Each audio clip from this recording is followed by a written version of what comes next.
Torres Strait Island, past, present, and emerging. I extend those respects to wherever you might be dialing in from today. It's great to have you here, and thank you for most of you spending your lunch hour or an hour during the day, whether it's morning where you are, evening, or maybe you're catching this on recording. So thanks for joining us. Before we get in, so we're going to be together for about 60 minutes or so. Obviously, there is the Q&A function, which has been enabled for any of you to be able to ask questions as we go. So please feel free to do that. We'll see those come through and we'll relay your questions to the group. But before we start officially, I want to introduce our panelists, our esteemed group of professionals that are joining us today. We've got Kristen Lamb, and Kristen is the Head of Human Resources at Warrakirri. Hello, Kristen. We have Olivia Ogilvie, also from Warrakirri. Olivia is the Senior Manager, Marketing and Product from Warrakirri. And also joining us, we have Chris Hartman. Chris is the Group Manager, Organisational Development at the Australian Energy AEMO. Oh my gosh, Chris, I've gone blank. Market operator.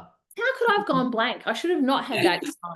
How could I have gone blank? That's terrible. It's a long name. Australian Energy Market Operator, AEMO. Now, we were meant to be having Tash Wooderson also join us today. Unfortunately, Tash sends her apologies. She can't be here today. She is stuck, literally stuck, miles and miles away, so couldn't get to us. But Tash is the TMX Transform Executive Director, People and Culture. And I'm going to channel Tash today, if that's okay. Everyone's going to be good with that? We're going to just roll with it. I think that's okay. All right, the format for the event is that we have some questions, and we have been able to provide those questions to our panel in advance of today. And that's, we wanted to prep you as much as possible, right? So we could hear the stories from you. And but I know it's going to be a great organic conversation given the mix that we've got with Kristen, Chris, and Olivia. I've had the pleasure of working with all of these three brilliant leaders over quite a long period of time, and I really wanted to bring you on, all of you on today, to share your stories. Olivia, particularly for you as a participant of one of our past programs, and Kristen and Chris obviously leading these initiatives in your organisation. All right, as I said, plenty of opportunities for Q&A from our audience as we go through. So should we get on into it? Ready? I'm seeing nods from our panelists, which is good. My first question for all of you, and it's a short one, just to warm you up, of course, for this 60-minute conversation, but what's one word that you would use to describe the impact of leadership development at the moment here in Australia? Kristen, I'm going to start with you, if that's okay. Sure. Might be a bit controversial, but I think it's, for me, if I think about it, it's inconsistent. Yep. There's, for me, just a lot of inconsistency of the leadership programs that are out there, what's selected, and how it's actually embedded into the organization. So inconsistency for me. Okay. Chris, how about you? I'm going to say ambitious, and maybe a similar train of thought. I think ambition is a good thing. There's a lot of optimism in leadership development, sometimes perhaps too ambitious rather than focusing on what matters most. Okay, beautiful. Olivia, how about you? Yeah, from my perspective, the word I've chosen is potential. So for me, having had that opportunity to be immersed in a really great leadership program and working with you, Rita, as a mentor, I think it's really invaluable just in being able to work on areas that I wanted to focus on, and I think it can really help with enabling your own potential, and then as well as that, even better, it equips you to then help others in reaching their potential, whatever that might look like. Yeah, good. So we've got inconsistent, ambitious, and potential. I think that's a nice, it reflects different experiences, but also often the differences that we get when we're trying to deploy leadership development programs in our organization. So I want to delve into this with you now in a little bit more detail. To set the context, and really as an opening, for some of you as you were joining, I gave that frame that, there is more that we can do, particularly in women's leadership development, which is why I know that our panel is continuing to be committed to it. But I don't think we're still doing a good enough job. So if I think back, so about it's 17 or 18 years ago, because my daughter is 17 and a half, and it was just after she was born. I created a community group called Working Mamas, and Working Mamas was all about really helping women to take advantage and to leverage different leadership development. That was 18 years ago. And since then, there's been a number of similar groups that have started. I started that little organization, little community group at the time, because I saw that, particularly as a parent and as a woman, there wasn't enough in terms of supporting me to be able to really look after family responsibilities, but also lead. Now, if we look at data, which is only just last year and early this year from Workplace Gender Equality Agency, we're still not doing really good enough job. So in Australia, only 1 in 4 executives are women, and only 1 in 10 CEOs are women. And that was data only last year from the Workplace Gender Equality Agency. It's always very sobering to have a look at the data that comes out. And I know many of you listening today, and of course many for our panelists, we tend to use that reporting cycle as an opportunity to reflect on what we're doing, and also to sharpen up different initiatives that we are doing. That we are conducting, but we need to be doing more. And we constantly say this, and even as I say this, I kind of feel bored by my own voice, to be honest, about this. We need to do more, we need to do more. And I'm curious today to really unlock what that more looks like. There's a business imperative, and we all know it, right? But companies with more women in leadership outperform their peers by up to 25%. That was a study that McKinsey ran only last year. We know that teams that are inclusive are 35% more productive. Right. So not only is it achieving better results, but it's helping us to be more productive. And we know that when there are leaders that are contributing to conversations, particularly women, that are supporting, initiatives around wellbeing, DEI, and collaboration, it all contributes to a much stronger culture and retention. So there is an absolute business imperative to continue to invest in women's leadership development. So that's why we're talking about this topic, and why we're talking about it now. And I think that there needs to be a continued investment, because I think some people are shying away. Some organisations are shying away, given some of the mandates that we've seen, unfortunately, come through. And with that, I'm going to launch straight into the questions, so we can hear from some different organisations and what they're doing. Chris, I'm going to start with you, if that's okay. I would have started with Tash, but in Tash's absence, I'm going to go last. But my first question for you, Chris, is how has AEMO, the Australian Energy Market Operator, I'm not going to forget that now, designed learning experiences that go beyond skill development to support confidence and impact? Thanks, Rita. Well, great to be part of the conversation today. It is a really important topic, as you say, really pleased to be able to contribute and learn from the conversation. So the context for AEMO is that we're primarily an engineering and technology-centric workforce. So 2 professional disciplines that many of you will be aware typically have a shallower talent pool of women and lower representation of women pursuing STEM-related careers. So with that backdrop, one key to the progress that we've made is through really what I describe as authentic, visible executive sponsorship. We're really fortunate to have a CEO and an executive team who are genuinely committed to creating an inclusive workplace, alongside other dimensions of DE&I, actively supporting career development for women. And they really want to encourage women who want to be part of Australia's energy transition to do just that. It's seen as a critical success factor of the organisation and the industry's success. So last year, by way of example, each member of our executive team engaged in a mentoring relationship with a group of women from our top talent pool. That was a really impactful experience for all involved. And it also, I think, helped to demonstrate the walk the talk narrative from the top. But to your question, I guess our aim with our broad-based audience programs and our women-specific programs has been to design them to reflect where our culture and our leadership capability is at. So in other words, invest the time in the needs analysis and tailor the curriculum accordingly. Now, as people and culture practitioners, it can be tempting to chase the most progressive solution design, but we've actually found that getting back to basics to build foundations has been a good strategy for us based on our context. So in terms of the approach, fundamentally we take a strengths-based philosophy, encouraging people to understand, play to their strengths, build on those, and then take small incremental steps toward developing something that's important for them. And we find that translates to an environment where people feel supported to be at their best, and building advocacy for the work that we do, both with the audience themselves, but importantly with our senior leaders, who are key to making time and space for people to develop. Yeah, beautiful. Thanks, Chris. And Chris, I might ask you a follow-up question, and feel free for those questions to come through the Q&A function. One I have for you is, when you talked about investing time in that needs analysis, what kind of topics did that throw up for you when AEMO went ahead and did that? So we're finding that perhaps compared to other organisations I've worked in, less investment in leadership development historically. And so some of the essentials, such as a method to understand where you're starting from, your strengths, what do I bring to my role as a leader?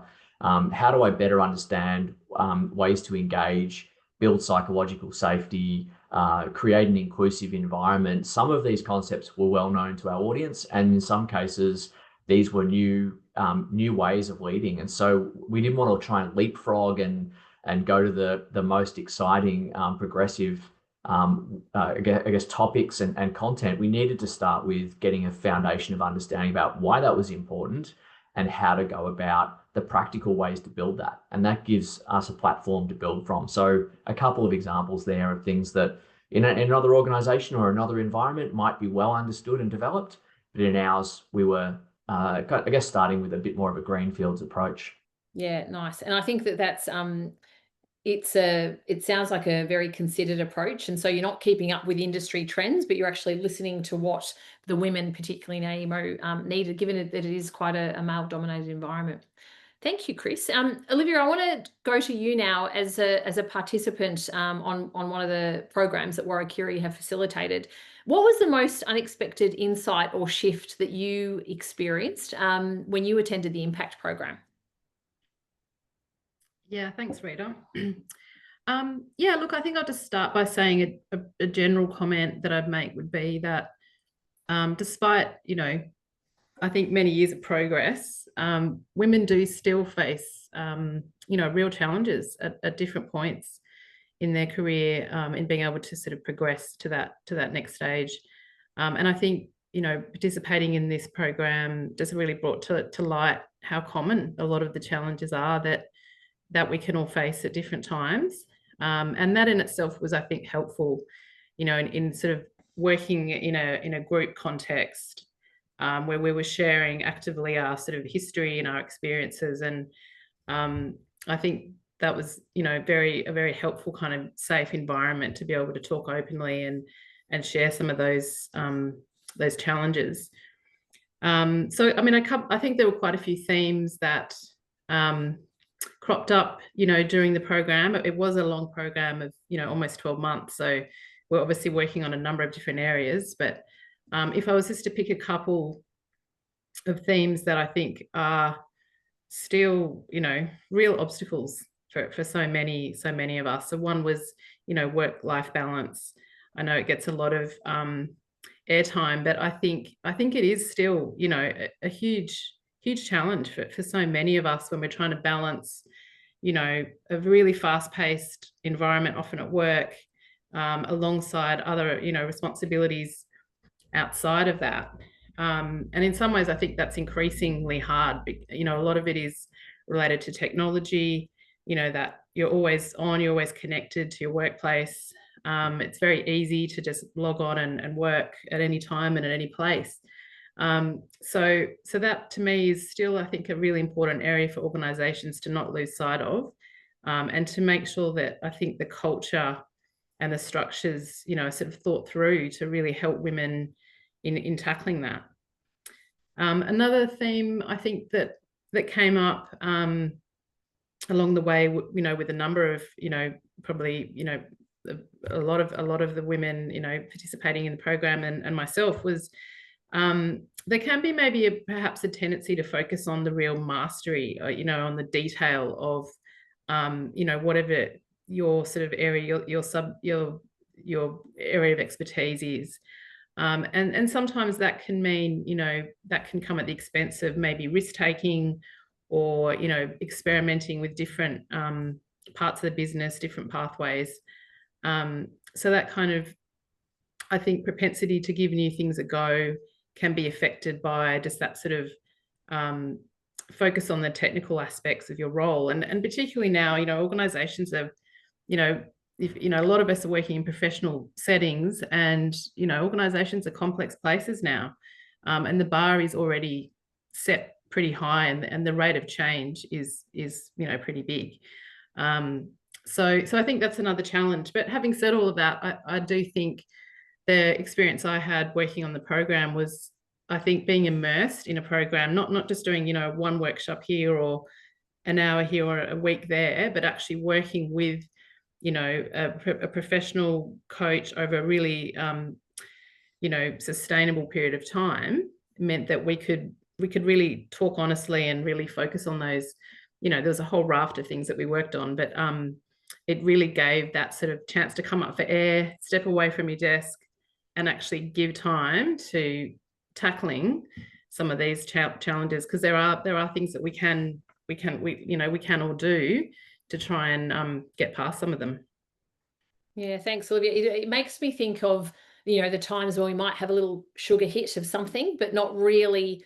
I think the word you used was immerse, and not really immerse deeply over an extended period of time. So thank you for sharing. Kristen, I want to go to you now. Obviously, we've heard from Olivia, who was a participant in the program, and you were the key sponsor and the executive on the program. From a D&I perspective for Warrakirri, how do leadership programs complement your broader organisational and inclusion goals? Yeah, thanks, Rita. So Warrakirri, if for those that don't know who we are a fund manager, and so we're in sort of the financial services funds management space, but we're also within agriculture. And within those two industries, there is still, predominantly, it's still male dominated across both. And so in D&I perspective, but also part of our values, is that we put forward that diversity is something that we value, but also strive for. A similar theme to what Chris spoke about earlier is that when we looked at our leadership programs, it isn't just, we need to do leadership because it's a good thing to do, but we actually had to do that step back and say, well, what are we trying to solve for? What is the issues? But it's from an industry perspective, from an organizational perspective, it's from a cultural perspective. Chris spoke about also the sort of psychological safety and so on. But also we looked at, well, what is our strategy? And so if we're going to invest in something and invest in people, how do we connect the programs, the people, and to also the outcomes that you can really show how it is actually embedding? So fortunately, we've been able to work with you, Rita, not just on leadership, but also women development leadership, but also broader leadership and coaching. And I think the impact that we've seen is how we have on both sides looked at things of unconscious bias. We've looked at the culture, but also generational cultures, and how you need to adapt in terms of your styles, but also very much that inclusiveness. And so it's not just talking about them in theory, but what is the practicality for us? That's what I think has been important in our programs, is to identify what are the themes we want to address, but what is the practical, I suppose, tools we want people to start utilizing post the actual training? And how do we embed that in terms of practices we have internally or strategy we're executing? So what we've seen, which I think has been really good, and we can actually see it in our numbers as well, is that we have had that shift change in terms of how do we do decision making. And so I think historically we had a lot of our seniors sort of saying, well, this is the issue, let's get our exec team around it, let's get our senior group around it. We've actually said, well, let's get forums, let's get the diversity of thought. So we might have a project and before we go into it, let's invite people at different levels to give their perspectives and thoughts. And so we're starting our fact-finding or problem-solving at a diverse range to make sure when we make a change, it's very much considered. So we've seen that change. I think the other change we've seen is our senior leaders have actually become more aware of the capabilities that can be tapped into. So we previously was, this is the issue, these are my key people. My key people I tap on the shoulder to support. It's now, hang on, this is the issue. Who should we actually include for that experience and exposure, but who can also contribute? So we're also making a bit of a bit of an edge on our succession planning, giving the experience and exposure as well. So yeah, I can probably talk a bit more on this, but yeah, in a nutshell, that's probably what we've seen. Yeah, beautiful. I love from those first round of questions, and I hope the audience, you're getting a sense of this, but there's lots of practical application from the programs that I can hear in all of your responses. Obviously, Olivia, from your participant perspective, but Chris and Kristen too, also from how you've been able to link it into broader strategy within your organisation. Now I'm going to try and channel Tash. So Tash Waterson, who unfortunately was one of our panelists and can't join us today, but Tash, the question I had for Tash was, what led the investment into women's leadership development? Now, at the time, Tash is now at TMX Transform, but at the time she was at Kraft Heinz. And for that business at the time, when they spent a lot of time looking at their numbers. So we've heard similarly already from Kristen in particular, what Kraft Heinz did at the time was look at their numbers, and they were looking at their succession planning. They were looking at their organizational talent review data, and they were looking at their promotions across their business globally, and really thinking about what could they do to shift really to get more women through the succession planning and so into pipelines, but beyond. And then once those women were in those, promotional opportunities or those different levels, then what could they do to support these women? And so they took a very data-driven approach. It was one that had to be cross-cultural, because with an organisation as big as Kraft Heinz and complex in terms of their business, with not only different cultures, but different products and services offered throughout their entire group, they really had to think about who are we targeting, why are we targeting them, and what's the outcome that we want to see. So for them, what helped and what continues to help their business, particularly in this space of women's leadership development, is a very data-driven approach. So they really look at the numbers. And so every time they run, the impact program or a similar activity, they will look at what is our starting position. So what's our benchmark and what are we moving? And they will then track that over a period of 12 months. They also track what is happening to these women as they go through the program. So are they being promoted? Are they leaving the organization for a different level promotion? And that's often sometimes, that might leave a sour taste in our mouth, because we go, oh, we've trained people and we've developed them and now they're leaving. But I would love to challenge that, if that's a mindset that anybody holds, to go, that's awesome, because you've actually contributed to that person's development, whether they're in the organization or then contributing. Don't worry, because you'll also be able to, no doubt, secure talent that's also being developed elsewhere. So Tash, when you are listening to the recording, I hope I've done a good job in channeling you. I'll open this up to all the panelists. Please, audience, keep the Q&A coming. We've got one comment in there, keep the Q&A coming. Just off the back of that, any thoughts, Kristen, Chris, or Olivia, that you want to add on our conversation already? Anything that comes to mind? I'll contribute. I think, building on the discussion so far, one of the things that I think about when it comes to investing in leadership development, particularly for women, is it's so important, but it really is only one element of the broader ecosystem, and that needs to take into account all of the other means and levers that help to, make a change in terms of gender equity in this context. So an example of some of the things that AEMO has been doing is the impact program you talk about, Reid, has been really well received, and participants would often say it's not just the thoughtful design and the networking it offers, but it's the demonstration of support by the organisation to invest in career development that really makes a difference. And so it's really prompted us to think about other avenues, and so AEMO is now sponsoring places on a number of other industry-specific women's leadership development programs, and they're targeted at different audiences within our organisation. We've also set up an approach where, for any of our by nomination solutions, such as top talent programs, we'll have a minimum 50% female participation, and that's ahead of our representation. I think that goes back to being clear and committed right from the top. And as you say, not allowing the challenge of limited talent pools to stifle the ambition, really to achieve a better gender balance. Yeah, nice. I might just add sort of one thing that Chris mentioned was being clear at the executive level of their commitment. And that for us is a big part of it, is it isn't something that HR does, gets a budget and puts in women development because it's a good thing to do.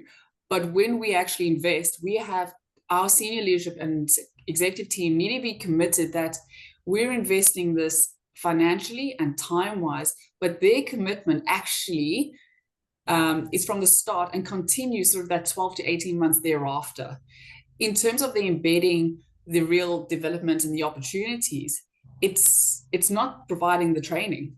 It's about them being actively part of empowering thereafter. That for me is the women and leadership development. It's what happens post. That's the impact. Yeah, I think that's true, Kristen, as well. I think in some ways the impact program is just the beginning. It's sort of right at the start, and then it opens up this great opportunity both for the participants on the program, but also for their managers, for their executives in their different parts of the business, to, I guess, follow through on that and keep providing those opportunities, so that it doesn't just become something that was done in the past, but it can actually be a real lived benefit in going forward.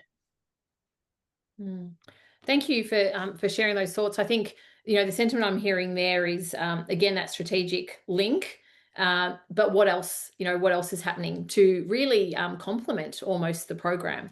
I know that if we think about, there's been a lot, obviously, in the last 12 to 18 months around cost of living crisis for families, and we know that again, to highlight the importance, I'm sure I certainly don't need to highlight the importance for our panelists, but for anyone listening, we often talk about this gender pay gap. But women earning on average $246 here in Australia less per week than men. If we were able to effectively close that gap, and I know that there's many, many ways to do that. One of these ways, which we're really focusing on today, is to invest more in women's leadership development. But to close that gap, for women, it's an extra, on average, $13,000 a year, which would contribute so significantly to cost of living crunches that so many Australian families are feeling. And because we continue to have this gap, there's a huge impact to lost GDP, as a country. So the reasons are there, and I continue to scratch my head, I think, as many of us do, around, so what's stopping them? And sometimes I think it's no shortage of initiatives, but in fact, supporting women to attend, supporting them then around promotion opportunities following these programs. I think that's where we've still got some work to do. Chris, I want to go to you now in terms of, obviously AEMO are a big sponsor of this program, but also you've mentioned there's some other things that you're doing to support women in leadership development. What's one insight that you gained through providing the impact program at AEMO that you feel has changed the way that AEMO approaches leadership development? So one thing that we think adds a lot of value from the participants' feedback is very much the opportunity to start with self, so the building of self-awareness and play to the strengths, as I touched on earlier. And of course, that can happen in many different ways, through mentoring, or through self-reflection, or through the use of diagnostic tools, and probably others as well. And so I guess what we've taken away from the value that the diagnostic element of self-awareness and insight building for the playing to the strengths is the role that can play. We've been exploring some of that in the context of teamwork and other development solutions. And I think it's just such an important element, isn't it? We often talk about leadership starts with self. Lead yourself before you look to lead others. And whether it's in a formal people leader role or leading projects or work, leadership is enduring. And so that's one thing that's really stood out. And I mentioned networking as well. So whilst networking is sometimes people's the last thing they would want to spend their time doing, it's such a valuable asset. And the networking in the context of our program is access to like-minded people, often like-challenged people, to touch on Olivia's description of some of the things that get in the way of fulfilling career ambition, or barriers that are around work-life balance, but also the profile. So by getting exposure to our senior team, our participants are starting to get more of a voice. They're feeling like their perspectives are heard, and I mentioned the mentoring relationships, that really opened up the conversation about why things like flexibility are so critical for probably most people, but certainly it's quite pronounced with a lot of the women who've participated in the program, to go as far as saying, I couldn't perform this role without the flexibility that's offered to me. And it's the power of that conversation that goes such a long way. And I think our leaders intuitively know this, but to hear that firsthand experience, which is accessed a program like this, it goes a long way to reinforcing what's really important to people. And I think that helps us to then bring recommendations to the organisation to say, we think these are the things that are going to make the greatest impact, and they're hearing it from not just from people and culture, but from people who are beneficiaries of that, but rely upon it. Mm. So something that's just been topical only in the last 24 hours, if you are in Victoria, you may have seen Jacinta Allen come out with I'll call it a suggestion at this stage, perhaps a proposal, that we actually go ahead and enshrine the right to work from home within legislation. So a question without notice for all of you. You know, if you haven't seen the headline, Olivia, it's probably, you're not Victorian based, but nevertheless, if you're Premier, or, you know, let's think at a more macro level, and knowing that the Liberal Party didn't have such success going the other way in the recent election, but how does that make you feel to know? I mean, Chris, it came to mind because you touched on that flexibility. How does it make you feel to have that workplace, you know, enshrined as a workplace right?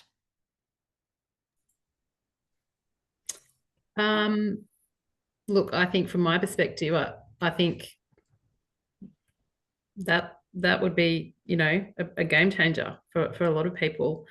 I mean, I touched on it earlier. I think, you know, work-life balance is still, you know, continues to be an obstacle. And, you know, knowing that you have the support and that sort of openness there to be able to, you know, work in a pattern that enables you to take on whatever it is you want to achieve in your career, bring it on, I say. Yeah, I think it's reflective of what the norm and what the expectation is. Yeah, we can talk about the work-life balance, and having the flexibility of potentially the 2 days at home does allow a person to have that balance, potentially not burn out. But we need to respect that the days of working pre-COVID, they're no longer there. But the generational and cultural requirements of the new generations have shifted. And so we can't expect to have the same environment and the same leadership that we had sort of 8 years ago, because you've got a different way of working with different technology, with different teams and different cultures. So I think that change is not just reflective of the new way of working, but I think it is also reflective that people do actually have a requirement now. It's to balance themselves, to balance the work, to balance their home life. When people are more balanced, they are going to contribute better. They are going to work better. They're also going to be happy. They're going to be psychologically more safe. So it's linking to, I suppose, new ways of working, but also that safety requirement for me. It should be a given. So for me, I'm absolutely supportive of it. Chris, what are your thoughts? Thank you, Kristen. Thanks, Olivia. Chris, what are you thinking about Jacinta Allen's suggestion or proposal?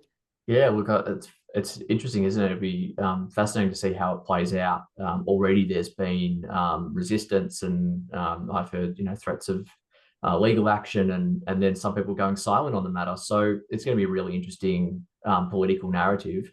To build on the comments already made, I mean, we know within our organisation that the flexibility that's afforded to people is critical. And, you know, I think, as Kristen says, what we've observed really is social change, significant social change through COVID.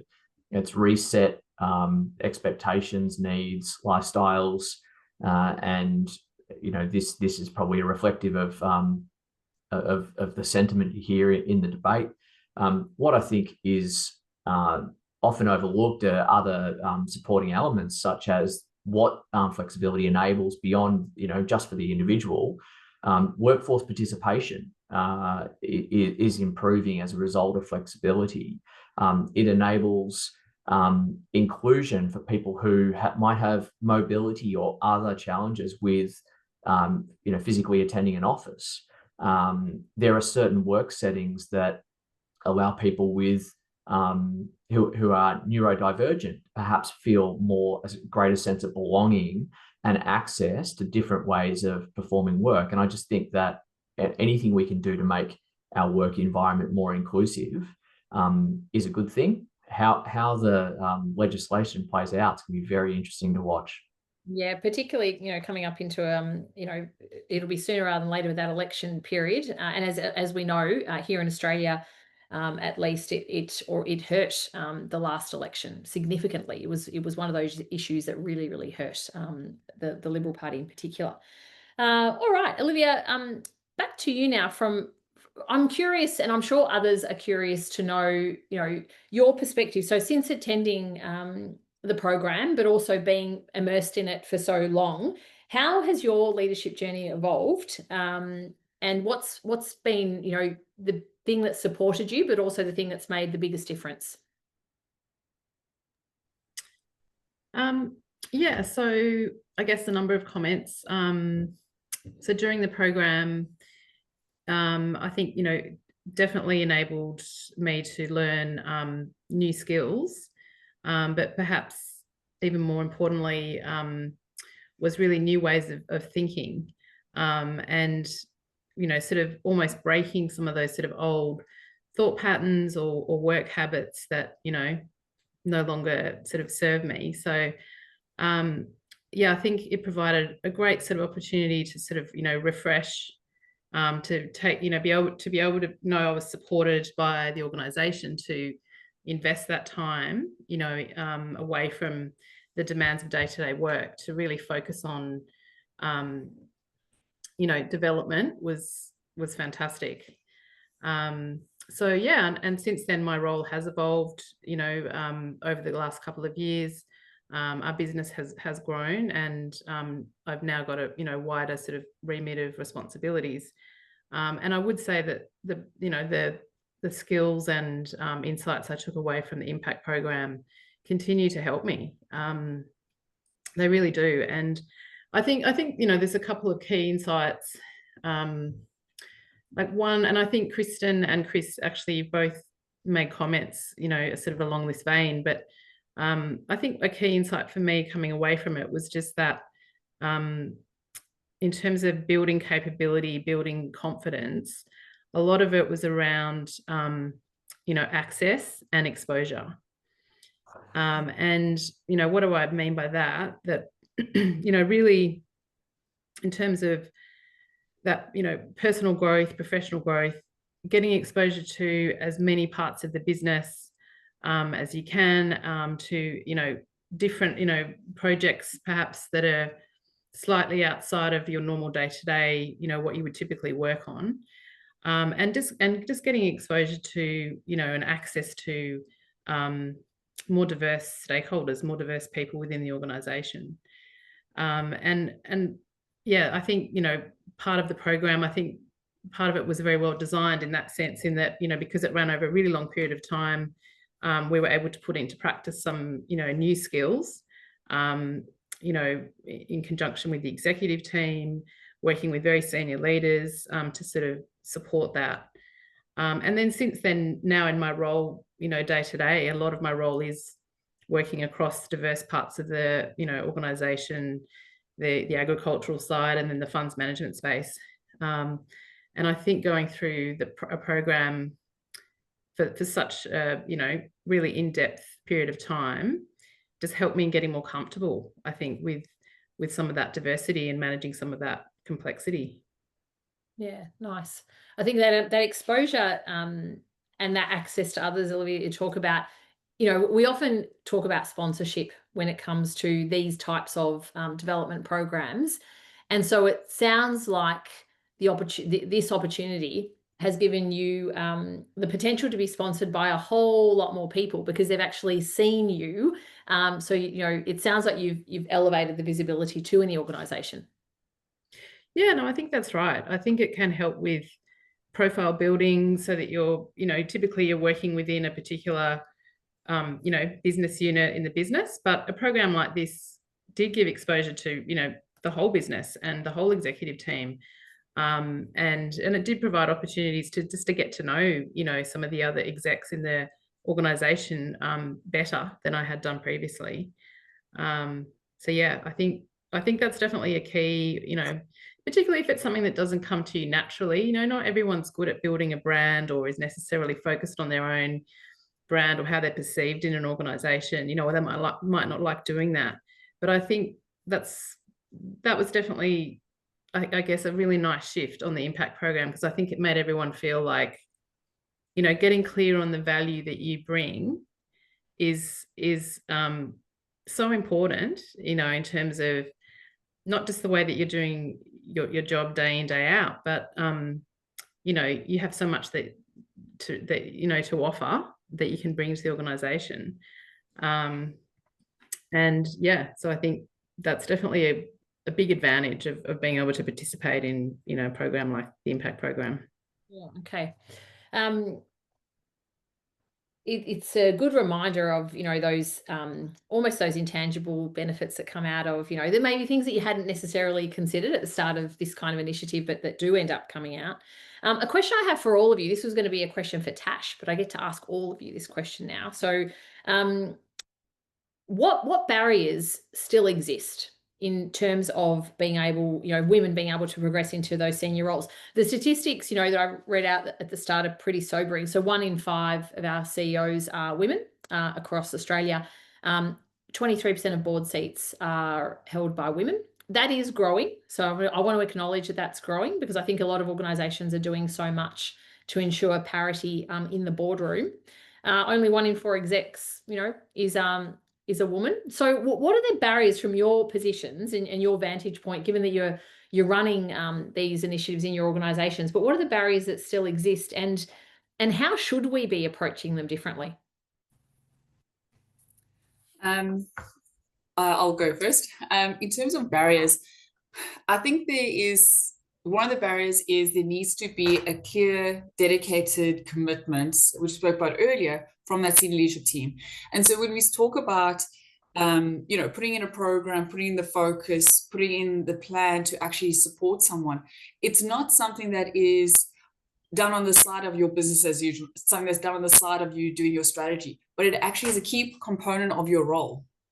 And that's what I think is missing. When it isn't seen as important as all your other duties in terms of creating that commitment to support or mentor someone within the organization with an end goal or time frame in mind, it won't happen. There has to be a clear, decisive understanding of who are we looking to progress, how are we going to get them there, what are the key skills, time frames, and how are we going to coach or mentor. But it has to be where there is a time and commitment. Work is busy. If you talk to anybody in any organization, everybody's like, how was your week? Oh my goodness, it was busy, like I'm struggling. Everybody is busy and there's a lot going on. So if there is not the dedicated time and the role within someone's role, it won't happen. It has to be given as much commitment as anything else in someone else's role, otherwise it won't be successful. Olivia and Chris, what are your thoughts on that? You might want to add to something that Kristen's saying there around that commitment, which could be a potential barrier if it's, I heard you say before, Kristen, if it's an initiative that's held by the department leading it, which is often, you know, people and culture, then it might not have that strong commitment. But Chris and Olivia, what are your thoughts? What are those barriers that still exist to women's leadership development and getting us into, you know, more of those senior roles in particular? Yeah, sure. I can add to that. I think just adding on to what Kristen was saying, I think just really creating those opportunities to really allow people to, I guess, extend themselves and get that sort of, you know, access to more within the organization. Because I think, you know, everyone, as Kristen was saying, everyone has a very full plate and, you know, a lot of day-to-day responsibilities. So sometimes it can be hard to see past that and to know where some of those opportunities are. So I think if an organization and the senior exec team have that sort of mindset around, oh, this project, you know, this person actually could be great, and maybe they'll just take on a component of it, or they might, you know, attend some parts of the working groups or whatever it might be. Is just finding those opportunities really to help people be able to extend themselves. Yeah. And that's taking a risk sometimes, isn't it, Olivia? Like, and we know with development, it's often that, you know, you want the sink, swim, support approach. Like, you'll throw some people in and they'll thrive. Some people won't. You want to make sure that they are supported as they're going in. So giving them those opportunities, and maybe in unlikely scenarios where you wouldn't necessarily pick that person, but you take a safe and calculated risk on them. Yeah, lovely. Yeah, Chris, supporting them along the way. Yeah. Chris, what are your thoughts on this? Similar lines, I guess. If you think about things that are getting away of career development, leadership development, lots of, you know, social norms that have been developed over time, you know, traditional roles and mindsets. And, you know, if there was a silver bullet, I'm sure we'd all fire it so we could shake that tree. But I think this is just going to take time, and it's unfortunate that that's I see. Need to look at it from a lot of different angles. But to touch on career development particularly, it's that experiential development that is often overlooked. So if you think about the 70-20-10 model that I'm sure many people are familiar with, where you get arguably 70% of the best development you can access is the on-the-job experiences, the diversity of skills and knowledge you develop with the work that you do, 20% through mentoring, partnerships, and 10 through formal learning, all have a place. But I think if the work structures, things like job design, assuming that work can only be performed 5 days a week, for example, that they need to be delivered in a certain way that might prohibit certain parts of the community to be overlooked. Tendencies from different genders to present themselves as candidates for roles in different ways when opportunities do become available, and then unconscious biases or practices that, despite good intentions, might limit the opportunities that people might have available to them, what they're considered for. So I do think we've got to kind of look at this from many different angles. I think it will take time. I'm seeing great progress for what it's worth, and I think you know, we just got to be really, I heard someone say once, persistent and consistent. So we can do those two things and hold the line. We will see positive change, but you know, like anything in terms of social change, it's often a slow burn, and we just got to be persistent and consistent. Yeah, I think such good points raised, particularly the one around social norms. You know, a few years ago, I asked one of my children, so 3, but it was Sienna, so she's my only girl. I asked her to set the table, and before our evening meal, and one of her brothers was around. I don't know why I asked her. It could have been my own bias. I don't think so. It's probably because she was getting out of it maybe more than the others. I like to have that fairness opportunity. But anyway, Sienna turned around and said to me, "Why are you asking me and not the boys?" So 2 boys, one was a little younger then.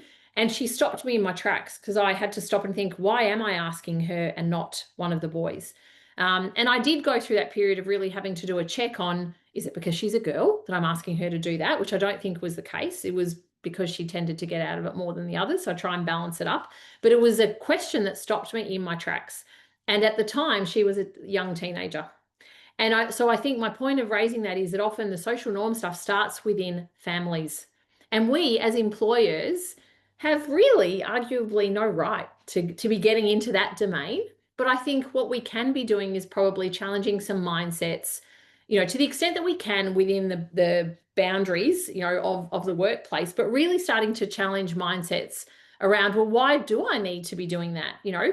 And so these conversations often will start within that family dynamic and the family environment, which I think is, you know, there's a lot we can learn from teenagers, even though they might, you know, might not be the nicest lesson sometimes to learn. But I want to share that, because sometimes we've got to check our own bias and where things are coming from, and really start to even up, you know, our thoughts and our conversation, so that bias is not coming through. Kristen, before we move to general Q&A, I have one more question for you, and then I want to move to Q&A, but I've got one more question for all the panelists. So since implementing this program at Warrakirri, what have been the most measurable and visible changes that you've seen in culture, performance, progression, and anything else? Yeah. For us, I think we have seen there have been some promotions, which has been really good to see. So where some of those that are participating in the program have been promoted or have maybe changed roles. Some of them have been sort of horizontal roles, but there's been some changes because biggest thing for me is those that have participated now back themselves. You can see there's more of that confidence. The way that, you know, they're presenting or communicating or negotiating is very different. And it's not to say that there's like a maturity, but there's a shift change where you can just see that the personal brand and credibility has shifted. I fortunately have had one of the participants who's actually in my team go through the program. And the way she now negotiates to get, not her way, but to get things progressed in a direction or progress faster, there's a shift change in how she puts together her business proposals, the timing of when she does things, how she presents. There's been a shift change in her personal brand. And that for me has made the biggest impact. The senior leaders have changed their perception of her. So it's that two-way street where she's personal brand's been changed, but perception and credibility of her has also shifted for the better.